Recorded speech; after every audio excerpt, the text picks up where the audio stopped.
what's going to happen. Well, I'm very pleased to announce that Dricus actually joins us now. Dricus, thanks ever so much indeed once again for your time here on Fox Sports. Now, I remember after your big win here in Sydney back in February, you told us here on Fox that Khamzat Chimaev was undoubtedly next, like you wanted there to be no doubt in anybody's mind. What excites you most about challenging yourself against Khamzat? Yeah, absolutely. I think big thing why I wanted this fight so badly was, there's nobody that went, oh, no, he doesn't deserve the shot. And that's what I'm about. I want to be the best, undoubtedly, and prove that by fighting the best. So, Khamzat, what he has been able to do, nobody's been able to figure that out. As the 0 next to his record, and that is what I believe is the making of somebody who wants to be exceptional, is fighting the absolute best to prove that you are. Dricus, Volky, love that. Absolutely love that you just want to fight the best. And one thing that I did notice you talking about through the lead up to this was you weren't being delusional with it. You're like, yeah, he's a great wrestler. He might take me down. So I love that because, it shows me that you are going to do what you need to do in camp. You're going to put yourself in uncomfortable positions. You're going to do all that type of stuff. How was camp leading into this one? And you can only imagine when you're fighting a guy, a purist in a form like that. I've been in there with the purist when it comes to boxing with the Strickland. I've been in there with the striker of Adesanya, the pure, perfect technique when it comes to striking. And, this is just on the other side of the spectrum.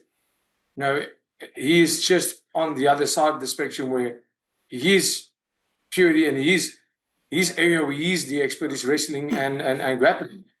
And more so just overwhelming with pressure. So that is, it's literally the same thing, just in a different style. And how do you prepare for that? You put yourself in that uncomfortable position, like you say, and you make sure that you don't go into this camp and think, oh, I'm not going to let him take me down. He won't take me down. No ways. Because if this happens in the fight, what are you going to do? Now you're like, oh, shit, he took me down. Mm-hmm. No, it's MMA. It's like saying, I don't want this guy to hit me. I understand nobody wants to get hit, but you're probably going to get hit. So, brace for that and be prepared for when that happens. So, yeah, like I said, if he takes me down, then we deal with that. I've been taken down before and I got back up. I've been, I've been doing the sport for a very long time. I've faced good wrestlers and grapplers before. It's nothing that can't be handled. I mean, you look at a guy like JDM, who fought Belal. He embraced that. He didn't try and run away from it. And I believe the sport has gone and evolved into an era where it's about embracing everything that the sports has to offer. Because if you have one area where you don't want to be, people are going to find a way to get you there. Mm. G'day, Dricus. Rob here. It's been a while since we've chatted last. I will say, I think that mentality is amazing. I think it's one of your greatest strengths is that the fact that you handle the situations. You deal with the situations you dealt with. You're not afraid to engage in any one part of the sport. And I think it's your greatest strength. I think the best mixed martial artists are the ones that use it all and that can handle the different situations. So I will just say, props to yourself for that. The question I have, and I've been thinking about questions all morning, I think I was going to speak to you, is how much of a role does strength and conditioning play in your camps, especially in a lead-up with Chimaev, who is going to be obviously working his wrestling, he's going to be working his endurance? Because I will say I have my hat in your ring for this fight. I think he's going to come out strong in the first, and then it's anybody's game. So, but I got a question, like, what have you done differently to try and maximize that approach? On your strength and your endurance and your muscles. Absolutely, I think your strength in this situation, your strength is going to be something that's built over years. It's not going to go away. That's one thing, but to get strong into certain positions, I think that is a big thing because all of you would know that your conditioning when it comes to the wrestling and grappling aspect of it is completely different to that of striking. And you see wrestling guys that are super fit and wrestling, when they start striking, they just get tired because they're not used to that movement, and also the other way around.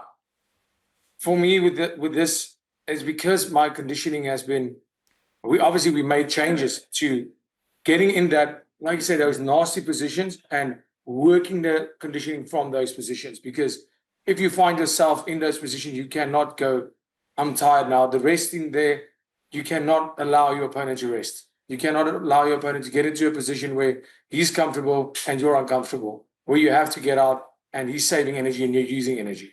And if that happens, if he gets to that position, he needs to use energy to try and keep you there.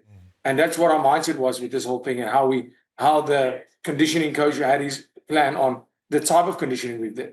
When it comes to strength, yeah, there's definitely changes, because getting the strength of throwing a hard punch and throwing a hard kick and being able to move is completely different to having the strength when you're in a position where you have to get up and use that.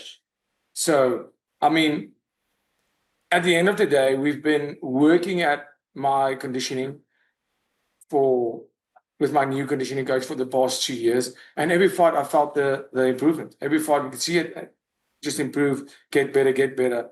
The pressure for me in this fight is on him when it comes to that, because I have been 5 hard rounds.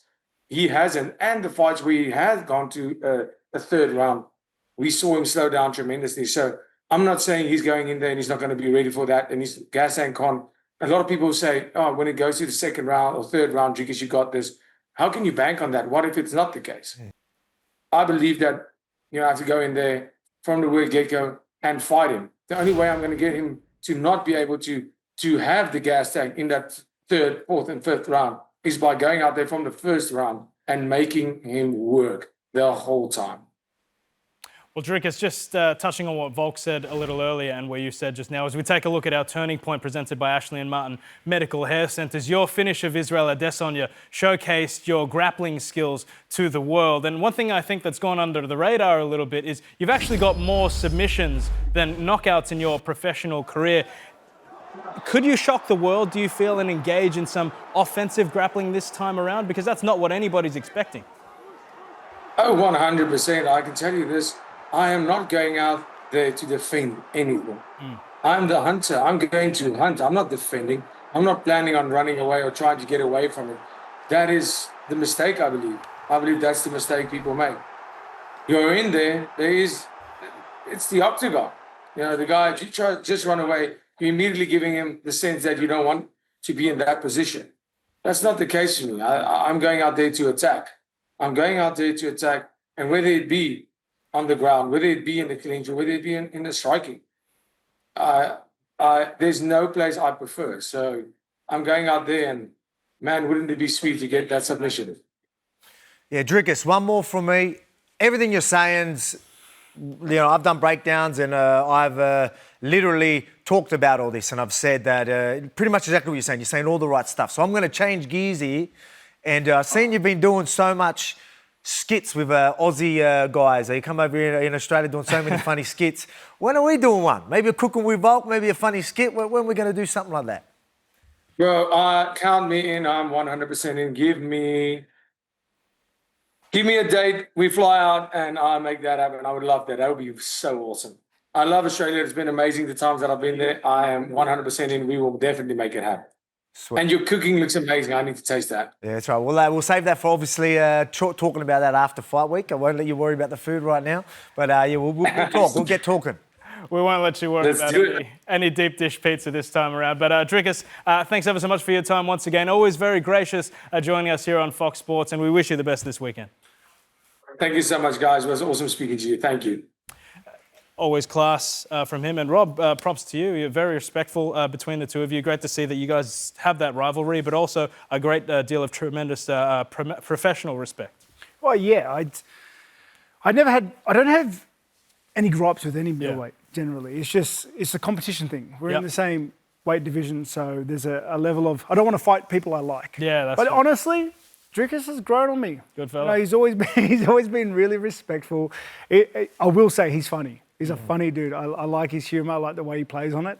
And honestly, I favour him for this fight. I think he's got it. Especially playing the underdog. I think it's a good bet to take. He's got so much confidence, but I mean, flipping the script there, so does the bloke he's coming up against. Khamzat Chimaev never looks overawed by any sort of situation. What's it like coming up against a guy like Khamzat, who is so fearless in there? It's tricky. I think if you fall into his game plan, which we'll break down much later, I think if you fall into his game plan, you're in for a long night.